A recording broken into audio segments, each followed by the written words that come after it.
पुण्यामध्ये 20 एप्रिलला रासपची युवा संघर्ष निर्धार परिषद होणार आहे। जानकरांच्या वाढदिवसानिमित्तानं रासपचा हा मेळावा असेल।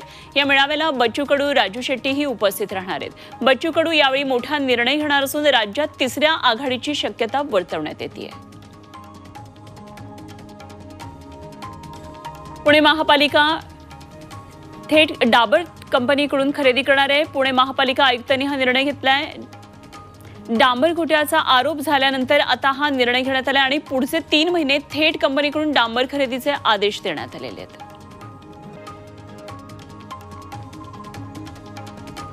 पुण्यामध्ये चितळे बंधू मिठाईवाल्यांची फसवणूक करण्यात आली आहे। चितळे बंधूंचं नाव वापरून बनावट बाकरवडीची विक्री होतीये। बाजारामध्ये चितळे बंधूंचे हुबेहूब पाकिट आणि इतर माहिती वापरत बाकरवडीची विक्री होत असल्याचं उघड झालंय। चितळे बंधू मिठाईवाले यांचे इंद्रनील चितळे यांची पर्सनल सेक्रेटरी यांनी पोलिसांमध्ये या संदर्भातली तक्रार दिली आहे। चितळे स्वीट होमवर पोलिसांकडून गुन्हा दाखल करण्यात आला आहे।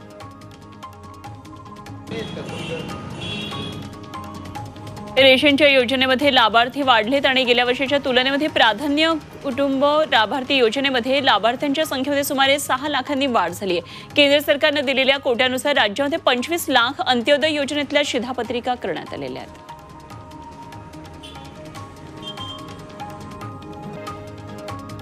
पुण्यावर पाणी संकट घोंगावते। पुण्यामधल्या धरणाच्या पाणीसाठ्यामध्ये घट होतीये। वाढत्या उन्हामुळे पिण्याच्या पाण्याच्या मागणीत वाढ झाली आहे। खडकवासला प्रकल्पातल्या धरणांमध्ये 10.96 टीएमसी पाणीसाठा शिल्लक आहे। त्यामुळे नागरिकांनी काटकसरीने पाणी वापरण्याचं आवाहन करण्यात आलं आहे।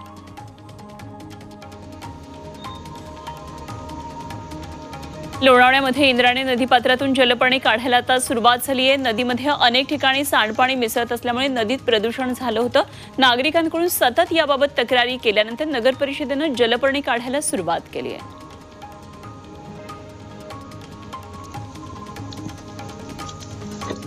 महात्मा फुले राष्ट्रीय स्मारकासाठी आवश्यक असलेल्या जागा ताब्यात घेताना संबंधित जागा मालक तसंच भाडेकरूंना नुकसान भरपाई कशी द्यायची यासाठी जागा बाधितांचं सर्वेक्षण पुन्हा करण्याचा निर्णय पुणे महापालिकेने घेतलाय।